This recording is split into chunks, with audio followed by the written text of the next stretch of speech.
Tell me who you are and why you're here. I'm Denis. I'm one of the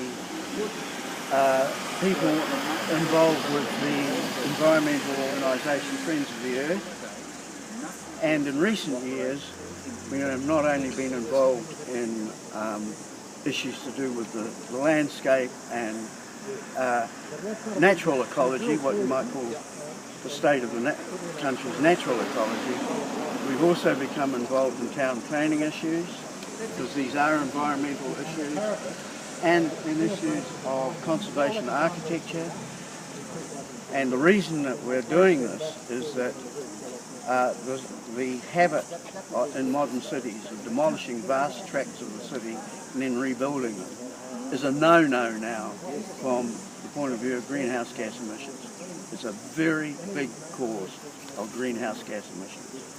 And so demolishing a building like this, quite apart from the moral and aesthetic questions around it, is a major greenhouse gas factor in this. Because when you build a new building, you use new materials, they often involve concrete, heavy-duty greenhouse gas emissions.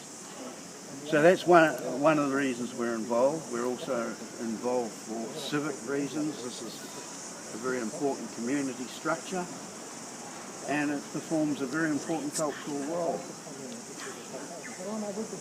So when you say this, can you tell us? The Leys Institute. Thank you. Yes. I mean, it's an amazing building. It is part of the great and worldwide tradition of what they used to call Athenaeum libraries, spreading around the world, end of 19th, early 20th century.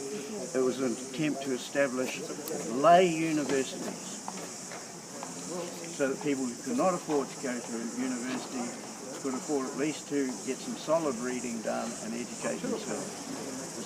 It's a very important history and an ongoing history, because it's still fulfilling that role. So tell me, it's been closed off. There's all these fences up, stopping people going in here.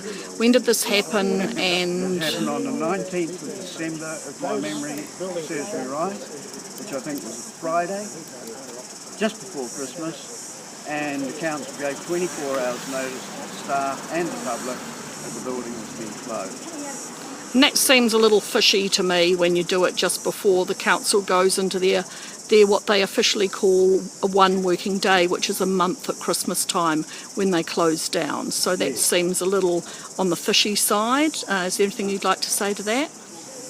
Well, naturally one's suspicions are aroused, and some of the statements made by the council spokesperson, who was Mr. Maxted, led us to fear that there was more than just a public safety issue here, that there was a development ambition with the land that did not involve a library, and the statement that he was sort of vague. He said, we're closing it down, we're not quite sure what we're going to do, we may redevelop the site, we may repair the library and reopen it in 3 years' time. It was all very vague.